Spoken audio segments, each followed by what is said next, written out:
Hey there, Andrew Drew from VSN Tallahassee. Thanks for coming aboard for a high school spotlight here on the Varsity Sports Network. Today's show is brought to you by the Geico local office here in Tallahassee. Jim Smith, just off of North Monroe Street, and his gang can help you out with all your insurance needs. Visit them at geico.com/Tallahassee or give them a ring at 850-778-4000. Big show lined up for you today. Special guest head coach Erika Cromartie of the FAMU DRS girls basketball program going to come aboard and talk about our big news that we had here lately in the Big Bend. Former student athlete Jazmine Jones being selected in the first round of this year's WNBA Draft. Coach Cromartie's got the whole story. Enjoy. Coach, obviously some huge news around the program. One of your former players getting drafted in the WNBA, not Yes. only getting drafted, but in the first round. Coach, tell me kind of your first instincts and your first reaction about that news. When I seen it, I was I was in awe. I was just so proud and happy for her and just for her and her family, the school, the city. For the game of basketball as well. And just knowing that she worked so hard for that moment and to see it come to pass for her, that was the most exciting thing for me. So, Coach, obviously you've had some time to process it. Have you been able to reach out to Jazz at all and touch base with her and communicate anything to her directly? Obviously, a little bit of time to kind of get off the high, Right. if you will. What's it been like? Well, I reached out to her and I just told her how proud I was of her. And I knew that it was her goal because even in high school, she would speak on playing in the WNBA. So to see her really fulfill it, it was like, wow, not saying I didn't think she could do it, but I guess to actually see it and feel like I was a little part of it a little bit, it's just a great feeling. So I just told her to keep going, that your goal has come, your dream has come to pass, but just keep working and being the best WNBA player that you can be and just continue to be great. That was really all I said to her. And I spoke with her parents as well, and they were ecstatic and, they were pleased. And I just told her parents, thank you for trusting me with her, because that's big right there within itself. And just congratulatory remarks and just telling her I'm there for her if she needs me. So, Coach, obviously, head coach of Jasmine for a couple years. Y'all went down to Lakeland, and in the state championship picture, guys got a couple titles. Tell me about her as a player in high school. As a high school player, when I came in, Jasmine was a junior, so I ended up coaching her for 2 years. And I worked at the school before I started coaching there, so I was around it and I seen them. And just watching her before I even coached her, I knew she was special. You could just tell from her skill level and how she carried herself off the court.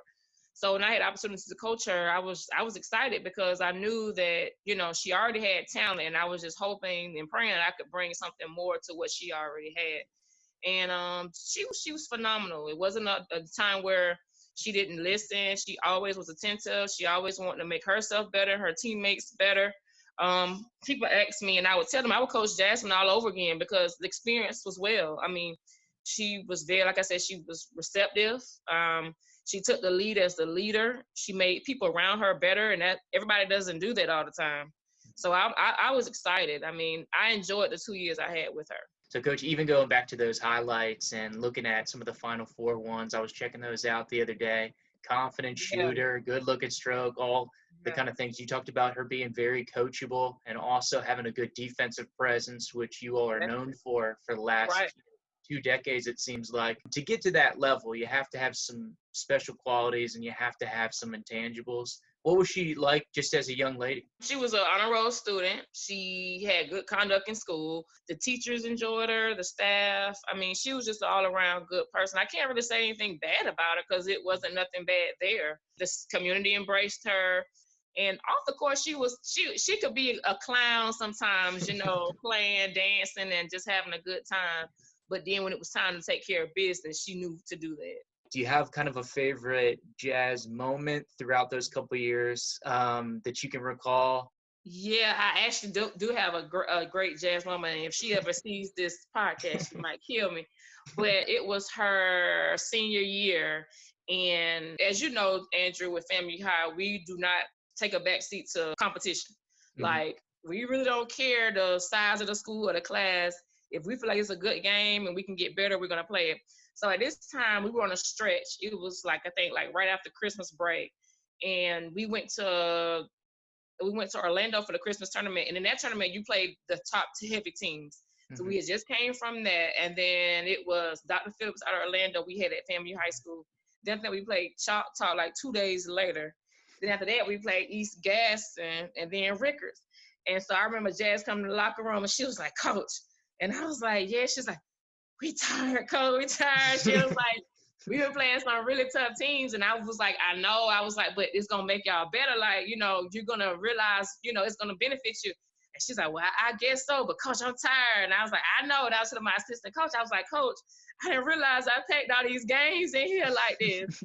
But it helped us out. Because by the time we got to the state finals, they were running through the tough teams because they were used to the hectic schedule. So that was kind of one of the stories. Another story I have from her, matter of fact, when we were in Orlando, I put her in a room with another senior, Embrielle Scott.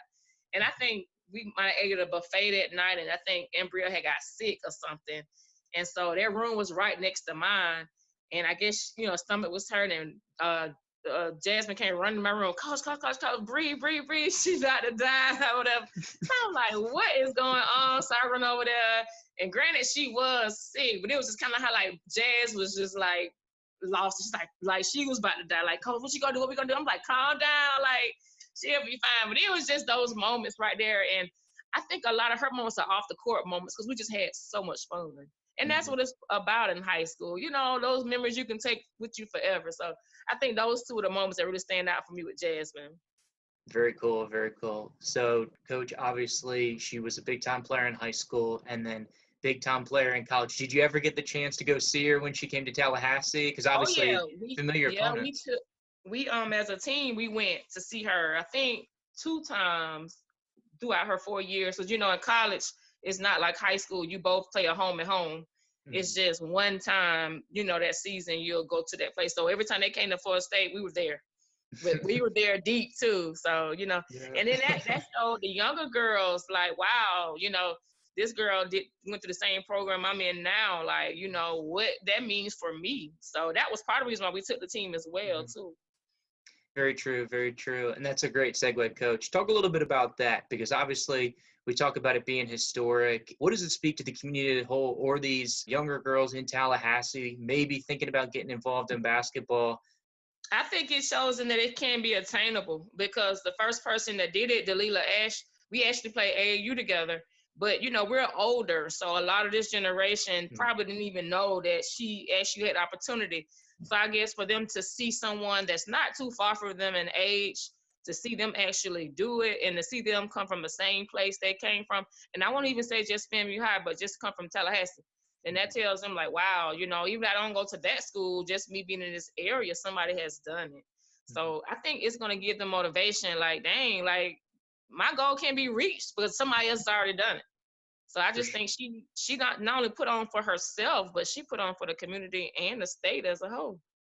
Absolutely. Super appreciate the time. Obviously, fun talking about Jazz. And, obviously, best of luck. And if anything's going on around the program, feel free to give me a shout. But thanks so much for taking some time out of the craziness today.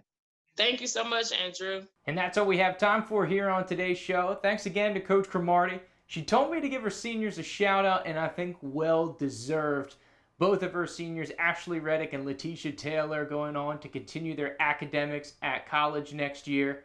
Letitia going to get the opportunity to play basketball at Thomas University. So best of luck to our baby Rattlers making the next step. We know you will do us proud. Of course, if you're looking for more sports information, news, updates, highlights, broadcast, all that stuff, you have to check us out on social media. Facebook, Twitter, Instagram, YouTube. We have you covered. And of course, as always, on our website, varsitysportsnetwork.org. Thank you for coming aboard. Andrew Jupe for VSN Tallahassee. Have a good one. Today's show is brought to you in part by the local Geico office in Tallahassee, State Farm, Southern Equipment Rental, Cora Physical Therapy, the U.S. Army, and the A-Team.